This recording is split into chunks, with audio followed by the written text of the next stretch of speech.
ჩვენ არც უიმედოდ უნდა ვიყოთ და არც ზედმეტი იმედები უნდა დავამყაროთ 20 იანვრის შემდეგ პერიოდზე და რატო? ივანიშვილის პარტიის იმედები, უიმედობა მას შემდეგ შეცვალა, რაც ტრამპის გამარჯვებასთან ერთად ურთიერთობების გადატვირთვის იმედი პრაქტიკულად გაქრა.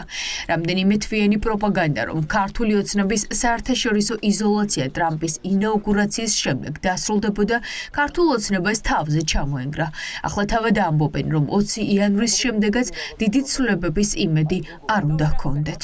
მოკიდებული იქნება ჩვენი ქვეყნის პოზიციონირება 20 იანვრის შემდეგ იმ მოვლენებზე თუ რამდენად შეძლებს ბატონი დონალდ ტრამპი თავისი დაპირებების შესრულება. როგორ დაამარცხებს ის ამ არაფორმალურ გავლენებს ბიუროკრატიაში, ამერიკის შეერთებული შტატების ბიუროკრატიაში. ოცნებამ საკუთარი თავის და ამომრჩევლის მოტყუება მას შემდეგ შეწყვიტა, რაც მაიკ ვოლცის ინტერვიუმ ყველაფერს ნათელი მოჰფინა. დონალდ ტრამპის ეროვნული უსაფრთხოების მრჩეველმა დაადასტურა, რომ ბაიდენის გუნდის ყველა გადაწყვეტილება ტრამპის მთავრობასთან არის შეთანხმებული. ანუ ასანქცირებს ბაიდენი, ასანქცირებს ტრამპი და 20 იანვრიდან ოცნებისთვის არაფერი შეიცვლება. მე ვფიქრობ, რომ სერიოზულად უნდა დაფიქრდეს ყველა, ვისაც რაღაცა ტიპის ამოცანები 20 იანვარზე აქვს დამყარებული, რომ არაფერი სამწუხაროდ არ შეიცვლება ქართულ-ამერიკულ ურთიერთობებში 20 იანვრის შემდეგ. საჯაროდ არის უკვე ნათქვა მის, რაზეც ჩვენ მუდმივად ვსაუბრობთ, რომ და რაც არის ელემენტარული ჭეშმარიტება, რომ აი ამ გარდამავალ პერიოდში მოქმედ და არჩეულ პრეზიდენტებს შორის პერიოდში, რა თქმა უნდა, ყველა ესეთი პრინციპული გადაწყვეტილება გადის შემთანხმებელ კომისიაზე, აბა ისე ამერიკაში პრეზიდენტები ერთმანეთს სიურპრიზებით არ ელაპარაკებიან. ეს ივანიშვილის რაღაცა უკანაეზო არ არის, რომ ერთმანეთს სიურპრიზები უწყონ და პრობლემები დაახვენ. მას შემდეგ, რაც ტრამპი მმართველობას სრულად გადაიბარებს, ივანიშვილის თვითაღიარებული გუნდისთვის უფრო დიდი განსაცდელი დადგება. მეგობარი აქტის კანონპროექტს ტრამპის რესპუბლიკური პარტია კონგრესში ხელახლა დააინიცირებს. აქტი, რომელიც ივანიშვილის გუნდის ყოვლის მომცველ დასანქცირებას მოითხოვს, უკვე ამერიკის მთავრობის მიერ იქნება ინიცირებული და დამტკიცებული. ვილსონი, რომელიც მომავალი ადმინისტრაციის პირობებში სენატის საგარო საქმეთა კომიტეტს უხელმძღვანელებს, ივანიშვილის სანქცირების მომხრეა. ამას ითხოვენ დემოკრატებიც. საქართველოში არჩევნების შესახებ ეუთო ოდირის ანგარიშის განხილვის შემდეგ ვიმეორებ იმას, რაც ვთქვი, დე ფაქტო ქართული ოცნების ხელისუფლება არ არის ლეგიტიმური. პრეზიდენტი სალომე ზურაბიშვილი ერთადერთი ლეგიტიმური ძალაა. ნებისმიერი ახალი მთავრობა უნდა ჩამოყალიბდეს თავისუფალი და სამართლიანი არჩევნების გზით. ეს განცხადება იმ სენატორმა გააკეთა, რომელიც ტრამპის პარტიაში საგარეო პოლიტიკის მიმართულებას განსაზღვრავს.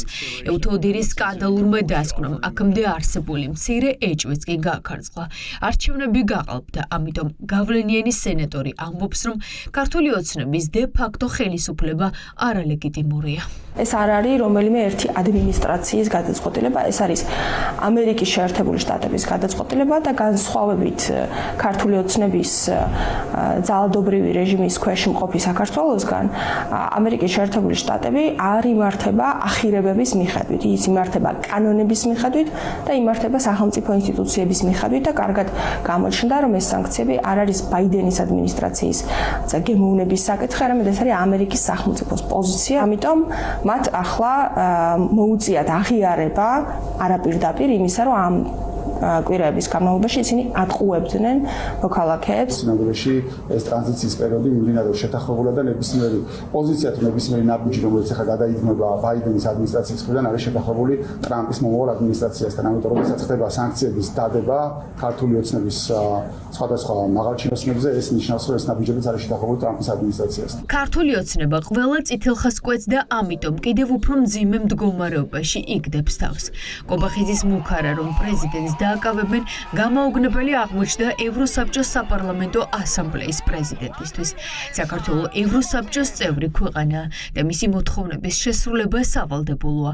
ამიტომ სტრასბურგმა კობახიძეს წითელი ბარათი უჩვენა. მინდა შევახსენო პრემიერ-მინისტრ ირაკლი კობახიძეს, რომ მისი ქვეყანა არის ევროპის საბჭოს წევრი. პირდაპირ მუქარა, რომელიც მან დღეს პრეზიდენტ სალომე ზურაბიშვილის წინააღმდეგ გააკეთა, რომ დააპატიმრებენ, როდესაც 29 დეკემბერს მისი უფლებამოსილების ვადა ამოიწურება მიუღებელია. მიღწევია. ეწინააღმდეგება დემოკრატიის და კანონის უზენაესობის პრინციპებს.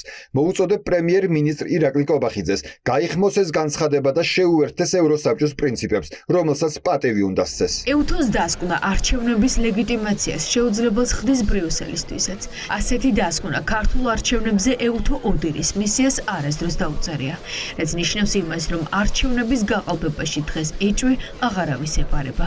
ევროკომისარი გაფართოების საკითხებში მარტა კოსი ამბობს, რომ ოცნება ევროინტეგრაციის გზას უნდა დაუბრუნდეს. წინააღმდეგ შემთხვევაში ივანიშვილის პრორუსული პარტია ნდობის აღდგენას ვეღარასდროს შეძლებს.